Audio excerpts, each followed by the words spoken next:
네, 북어대가리 한번 시작해 봅시다. 일단은 갈래부터 알고 갑시다. 북어대가리는 희곡입니다.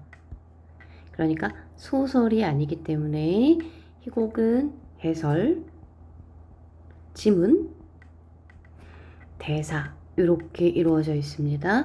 우리가 주목해야 되는 건 해설과 대사야. 지문과 대사요. 선생님 잠깐. 지문과 대사에 주목해야 됩니다. 자, 지문은요, 무대에 대해서 지시하거나 또는 인물의 행동 또는 말투나 표정 같은 것들을 지시하는 것을 지문, 지시문이라고 합니다. 그리고 대사는 인물의 대화 또는 혼잣말 이런 것들이 되겠죠. 자, 희곡은요, 소설이 아니기 때문에 서술자가 등장하지 않지. 그래서 서술자가 없기 때문에 우리는 대사를 통해서 인물의 심리 그리고 갈등을 파악할 수밖에는 없습니다. 이 작품은 내용이 일단 읽으면서 잘 읽히지 않아. 왜냐하면 상징적인 작품이어서 그렇습니다. 상징이라면 어떤 소재가 표면적인 사전적인 의미가 아니라 그 이면에 다른 뜻을 갖고 있을 때 상징적이라고 이야기하지. 자, 그러면 핵심 인물과 그 다음에 상징적인 소재들을 몇 가지 정리하고 가볼게요. 인물은 네 사람이 등장하는데 자앙 요거는 장씨입니다. 기임, 김씨, 트럭 운전사, 그 다음에 다링이 나옵니다. 다링은요, 김과 썸을 타는 사이야. 그런데 다링이라는 단어가 영어로 애인, 허니 이런 거랑 비슷한 의미야. 자, 그래서 여기 두 사람이 썸을 타면서 굉장히 이 지루하던 창고 안에서 사건이 하나 벌어집니다. 우선 장과 김이 핵심 인물이고요. 두 사람은 같은 공간에서 일하는 창고직이 동료예요. 창고 안에서 일을 하는데 두 사람의 태도가 전혀 다릅니다. 장은요, 굉장히 책임감이 있고 김은 흥미가 없고 지겹게 생각하는 인물이에요. 그래서 당연히 장은 창고 안에 머물려고 하고 김은 창고 밖으로 가고 싶어 합니다. 창고 밖이라는 공간에 대해서 장은 어차피 나가도 별 수 없을 거야 라고 생각하고 김은 새로운 삶을 살 수 있을 거야 라고 생각하는 인물입니다. 결국은 김이 창고를 떠나는 게 이 작품의 중심 사건이에요. 그러니까 아니 창고 안에서 일하던 인물이 창고 밖으로 떠나는 게 중심 사건이니 사건의 규모나 또는 이 흥미 이런 것들은 굉장히 떨어지겠지. 그러면 이 작품을 도대체 왜 썼고 무엇을 말하는 작품이냐 이렇게 생각하셔야 돼요. 이거는 이따가 정리할게요. 창고라는 공간이 뭐를 의미하냐면 현대사회의 반복적이고 지루한 노동. 자, 반복되는 노동을 지속해야 하는 공간을 창고. 그래서 반복적인 노동이 이루어지는 현대사회를 상징하는 게 창고입니다. 근데 여기서 우리가 약간 좀 거리를 두고 생각해야 되는 게 이 현대사회는 2023년, 2024년 여길 얘기하는 건 아니야. 1970년, 80년대에 이제 막 산업화, 도시화가 되면서 산업도시에서 일어나는 공장 안에서의 반복 노동을 생각하시면 됩니다. 자, 그러면 여기에서의 노동자들은 대부분 노동에 집중하기 위해서 인간성이나 개성이 말살당하는 인간 소외 현상을 겪게 됩니다. 그러니까 내가 만든 물건은 누가 만들었는지 알 수 없는 똑같은 제품들이 반복적으로 생산되는 그 과정 안에서 하나의 부품처럼 살아가야 하는 존재들이라고 생각하시면 됩니다. 그래서 창고 안에서 머무는 김과 장이라는 사람은 현대사회 산업도시 안에서의 노동자들인데 이 삶에 대해서 김은 비판적인 태도, 새로운 시도를 하려는 인물, 장은 이 안에서 그냥 수용하고 이 삶에 대해서 그냥 적응해가는 그런 인물이라고 생각하시면 됩니다. 그래서 두 사람의 태도가 확연히 다르다. 그런데 이걸 우리가 주관적으로 나 같아도 이런 건 싫겠다. 그러면 비판적인 김은 좋은 사람, 수용적인 장은 나쁜 사람. 이렇게 구분하시면 안 돼요. 현대의 작품들은 선과 악을 구별하는 게 아니라 그 상황을 어떻게 받아들이는지 사람마다 다르다.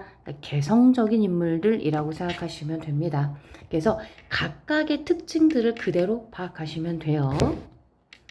앞부분 줄거리, 트럭에 상자를 싣고 내리는 일을 하는 창고직인데 장은 꼼꼼하고 김은 대충대충.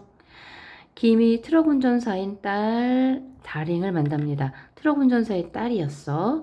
창고를 나가고 싶은 김은 상자 하나를 일부러 바꾸어서 내보낸 다음에 장에게 이 사실을 이야기합니다. 그러니까 어떤 방식으로든 사고를 치는 거야. 장은 이 일을 어떻게 수습할지 고민한다. 자, 본문으로 들어갑니다. 자, 여기서부터는 이게 무슨 뜻이지? 이렇게 생각할 필요는 없어요. 의미를 깊게 이해하려고 하진 말고 상징적인 의미들만 챙기고 다만 디테일한 줄거리, 그래서 줄거리는 반드시 다 포인트는 기억하셔야 됩니다. 장이 식탁으로 돌아와서 편지를 씁니다. 김은 그 광경을 지켜봅니다. 자, 사고를 친 건 김이에요. 근데 장이 편지를 쓰고 있어요. 너 뭐하니? 편지 써. 무슨 편지? 트럭이 오면 운전사를 통해 편지를 보낼 거야. 상자 주인에게. 자, 김이 바꿔보낸 상자의 주인에게 편지를 쓰겠답니다. 너의 편지를 받아볼 수 있을까? 받아볼 수 있게 해달라고 기도해야지. 자, 그러면 두 사람 다 이 상자를 주인이 받아볼 수 있을 거야 라고 하는 믿음이나 확신은 없어요. 현대사회의 특징 중에 하나로 보는 겁니다. 연결고리가 없어. 사람과 사람 사이에 연결고리가 없고 내가 지금 무엇을 하는지 그 전체적인 맥락을 모르는 상태에서 부분에만 반복해서 집중하는 일입니다. 이거 생각하면 돼. 공장에서 뭐 기계를 조립하고 있다라고 생각하면 어떤 사람은 끊임없이 나사만 조립하고 어떤 사람은 끊임없이 절단만 하고 또 어떤 사람은 끊임없이 조립만 하고 그러다 보니까 자기가 하고 있는 이 외에 어떤 특별한 연결고리가 없는 반복 노동을 하게 된다. 내 잘못을 용서해달라고 기도를 뭐 편지를 쓸 거야 이런 거야. 근데 사실 잘못은 장이 한 게 아니죠. 어쨌든 편지 씁니다. 주인님, 전상서, 누구누구 앞에 올리는 글이라는 한자어예요. 상자가 바뀐 줄 모르고 실어보낸 저의 태만과 그거에 대한 모든 결과와 책임이 있음을 고백합니다 했더니 쉽게 써. 자, 이런 한자어를 어려운 말들을 나열하지 말고 쉽게 써 라고 김이 얘기하죠. 이 일을 대하는 두 사람의 태도 차이가 여기서도 보이죠? 장은 굉장히 진지하고 무겁게 생각을 합니다. 저의 잘못을 침묵 속에 덮어주지 마옵시고 드러내서 심히 꾸짖으소서 깊은 불안에서 저를 벗어나게 할 것입니다. 자, 그래서 자기는 잘못한 일에 대해서 저를 꾸짖는 것이 오히려 마음이 편합니다. 라고 얘기합니다. 굉장히 여기 결벽에 가깝다 라고 얘기하지. 그러니까 작은 잘못, 자신의 잘못을 작은 것조차 쉽게 넘기지 못하는 사람이구나. 야, 나도 편지를 보내야겠어. 부를 테니까 써줄래? 사실 상자를 바꾼 건 제 친구가 아니라 저입니다. 제 친구는 아무 잘못이 없으니 벌을 주시려거든 저에게 주세요. 야, 잠깐. 벌이라는 말은 빼. 난 벌 받는 건 싫으니까. 성실한 사람이에요. 제 친구는 창고 안에 상자가 들어올 때 틀리지 않고 창고 밖으로 보낼 때도 정확하게 확인하고 또 확인했습니다. 자, 반복 노동임에도 불구하고 장이라고 하는 인물은 얼마나 성실하고 꼼꼼한지를 보여주죠. 밤에 잠을 못 잡니다. 낮에 일할 때 힘이 없고요. 뭔가 잘못했으면 야단치실 것이지 가만히 있으니까 지금까지 잘한 일도 의심스러운 모양입니다. 잠깐, 너 야단치라는 그 말도 빼. 다시 한번 말씀드립니다만 제 친구는 아무 잘못이 없어요. 오히려 그는 큰 상을 받아야 해요.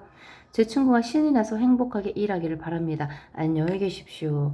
잘못된 일에 대한 죄책감 때문에 장이 집중하지 못하고 있으니까 얘는 큰 상을 받아야 되는 애예요. 얘가 다시 신나서 행복하게 일하기를 바랍니다. 라고 이야기합니다. 얘가 그렇게까지 날 생각해 주다니 감동했어. 뭘 그까짓 거 갖고 감동해? 알아듣기 쉽게 써야지. 네 말이 맞아. 한마디도 받아쓰지 않고 뭘 맞다 그래? 내 편지는 모두 내 마음속에 적었지. 나에게 다정하게 굴지 마. 난 분명히 네 곁을 떠날 사람이야. 자, 김은 자기가 떠날 것임을 미리 경고합니다. 그리고 장은 지금 김에 대해서 굉장한 신뢰, 또 애정을 갖고 있는 인물이라고 볼 수 있죠. 신뢰하기보단 애정이지. 가면 안 돼. 나와 함께 여기 있자. 나가면 또 창고가 있고, 자, 장은 이렇게 얘기해요. 창고 밖을 나가면 또 창고가 있고, 거기 나가면 또 있고 또 있을 뿐이야. 달라질 건 아무것도 없어. 우리가 하고 있는 이 창고에서의 일, 이 창고 안에서의 삶이 이것이 곧 그냥 우리의 삶이야. 달라질 건 없어. 그 버릇이 또 나오는구나. 넌 나에게 잔소리를 퍼부었어. 창고 안에 있어라. 제발 성실하게 일하렴. 그게 행복한 거란다. 자, 장은 창고에서 성실하게 일하는 게 행복이다라고 생각하는 인물인 거지. 지겨워. 바깥 세상에 대해서 한번 나가봐. 우리 창고 밖에서는 우리가 할 수 있는 일들이 얼마든지 있을 거야. 아까운 인상을 왜 썩히니? 인생을 썩히는 게 아니야. 내 편지에 답장이 오면 네 생각도 달라질 거야. 내 생각이 달라져? 답장을 받으면 성실하게 일하는 게 얼마나 중요한지 알게 될 거고 우린 다시 행복하게 지낼 수 있겠지. 네가 왜 편지를 쓰는지 알겠다. 상자 때문에 불안한 게 아니야. 내가 떠날 것 같아서 불안한 거지. 넌 가면 안 돼. 노름으로 잃은 돈이 얼마야? 자, 김이라는 인물이 노름까지 하는 방탕한 인물이구나. 네가 잃은 걸 모두 다 내가 대신 태워줄 테니까 여기 가만히 있어. 어처구니 없다는 듯. 자, 이런 게 바로 인물의 행동을 지시하는 행동 지시문이고 곧잘 빈칸으로 출제가 됩니다. 그만하자. 꽉 막힌 놈하고 말해봤자 잠도 못 자고 날만 새겠다. 너 마음대로 해. 얼굴까지 담요를 쓰고 장은 여전히 생각을 하고 또 편지를 쓰고 읽습니다. 저희는 계란과 감자를 보관하던 시절부터 함께 창고지기였습니다. 오랜 나날 성실함을 단 한마디 칭찬해주지 않았어도 기쁘고 즐거웠지만 저희 잘못을 꾸짖지 않으시면 괴로움을 감당하기 어렵습니다. 잘못을 분명히 알고 계시는 답장을 주세요. 저희 창고지기 그들의 소원입니다. 편지를 쓰고 나서 석유등을 끕니다. 자, 얘가 어떤 인물인지 알겠지? 그냥 꾸준히 계속 얘기하는 거. 책임감이 굉장히 강하구나. 이렇게만 이해하시면 되고요. 창고 안에서의 삶을 굉장히 중시하는 인물이구나. 이렇게 이해하시면 됩니다. 하강. 새벽에 되자 트럭 운전수는 다링을 태우고 창고에 와서 장의 상자를 나르는 동안 김에게 창고지기를 그만두고 자신들과 함께 살자고 설득합니다. 고민하는 김과 다링이 이야기하는 동안 장은 트럭 운전사에게 편지를 전해달라며 언쟁을 벌입니다. 미친 짓이야. 일부러 잘못하다고 편지를 보낼 필요는 없어. 제발 보내야 돼요. 내가 상자들을 운반하고 다니니까 소통할 수 있다고 생각한 모양인데 그건 큰 착각이야. 난 말이야 뭐가 문제도 모르고 그냥 싣고 왔다가 그냥 싣고 가는 거라고. 자, 이게 바로 현대사회의 문제점이라고 작가는 생각하는 겁니다. 자, 왜냐하면 사람들끼리 전혀 어떤 소통이 이루어지지 않고 반복된 작업만 몰두하고 있다. 실제로 내가 하는 거는 트럭들이 상자를 나눠받을 때 만나는 분배반장 딸기코, 창고를 보관했다가 다시 나눠줄고 정거장에서 만나는 외눈깔, 그 둘뿐이야. 딸기코와 외눈깔은 내가 붙인 분명인데 진짜 이름이 있겠지. 내 이름을 부르지 않고 노름꾼이라고 하듯이 별명으로만 불러. 자, 우리가 이게 현대사회에서 그 사람이 누구인지 그것은 중요하지 않다. 어떤 인간의 고유성 이런 것들은 철저하게 무시된 채 익명성을 띠고 살아간다. 이렇게 이야기하죠.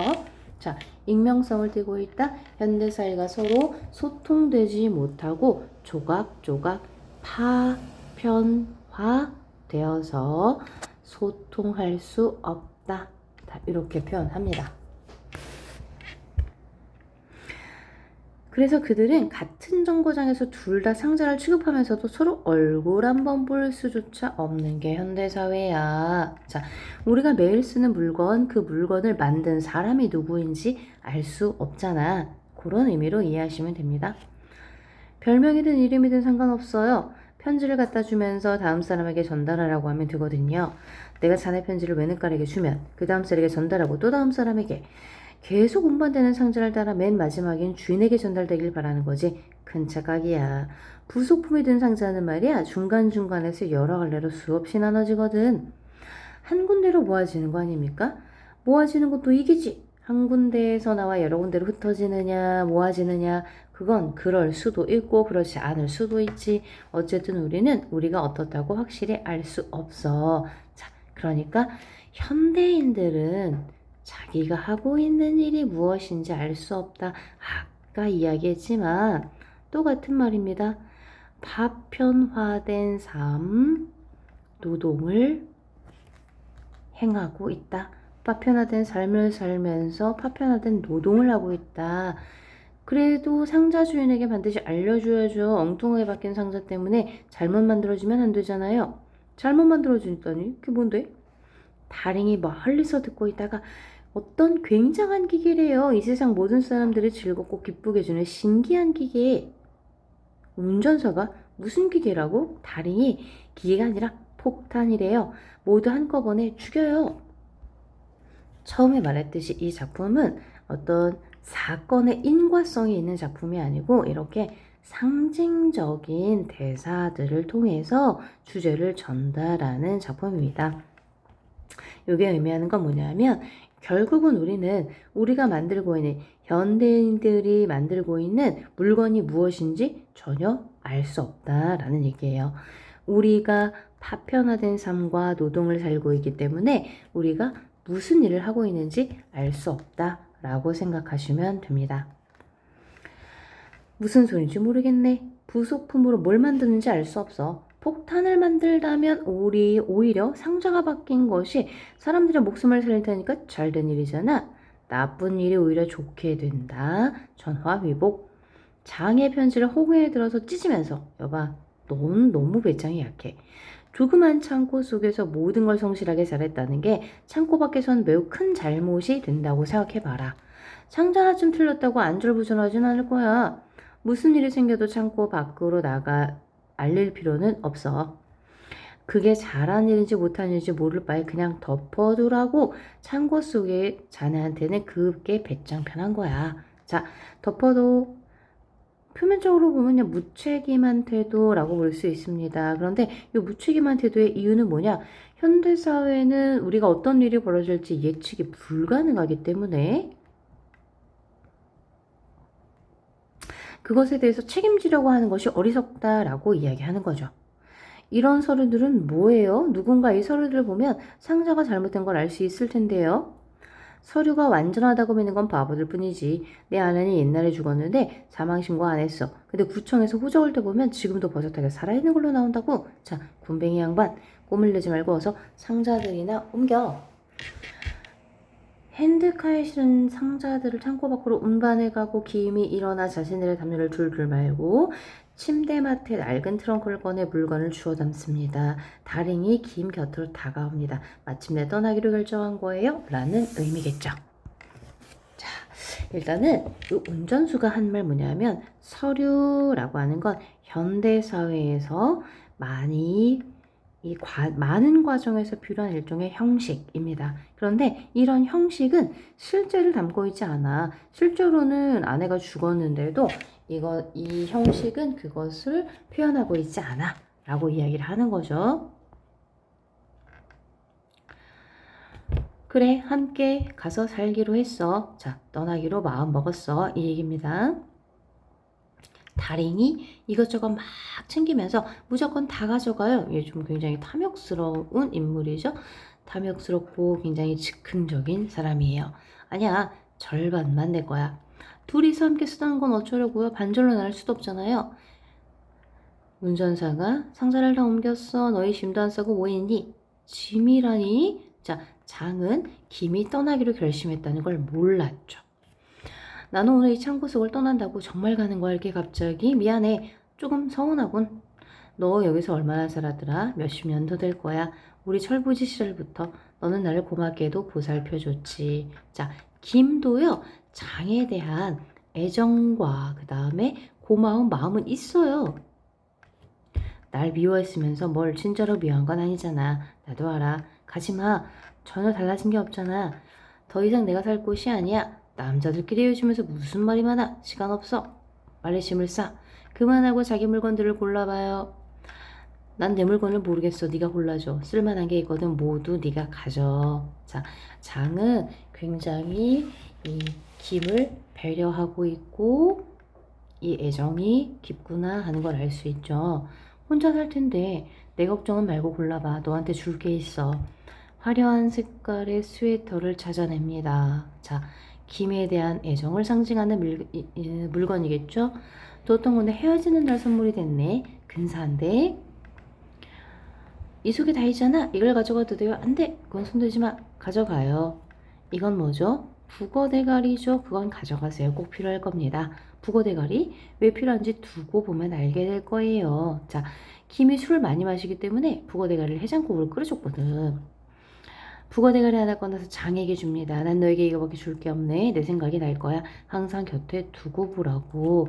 자, 상자를 열어서 북어 대가리 하나를 줍니다. 그러면서 이거 보면서 내 생각해 이렇게 됐어요.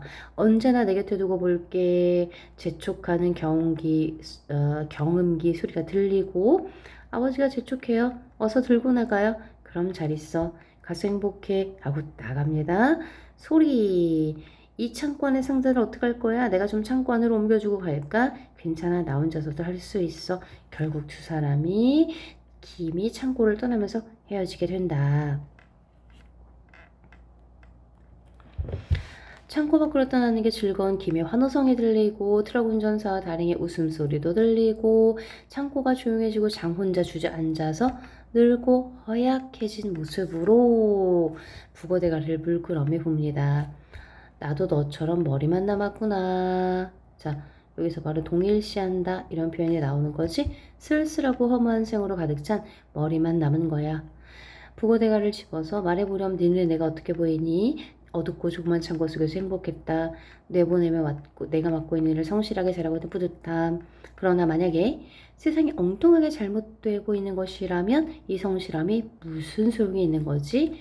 김이 떠나고 나서야 창고 안에서의 삶에 대해서 회의적 중요합니다.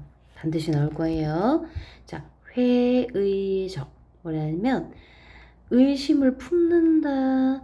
이제 와서야 이거 내가 혹시 잘못 살고 있는 거 아닌가? 라는 생각을 하는 거예요. 왜 말이 없니? 멀뚱멀뚱 바라볼 뿐 왜 대답이 없어? 내 의심은 틀린 거야. 머릿속에 남은 생각만으로 세상에 잘못했다고 판단하면 안 돼. 상자 옮겨. 정확하게 쌓아. 틀리면 안 돼. 절대로 틀려서는 안 돼. 회의적인 태도에서 다시 창고 안의 삶에 대한 확신을 가지면서 끝나죠. 무대 조명이 장에게 압축돼서 암전 어두워지면서 끝납니다. 자, 일단은 이 자체, 본문 자체가 조금 길어서 설명은 1차적으로 여기까지 하고 작품의 의미나 중요한 내용들은 다음에 또 이어서 합시다.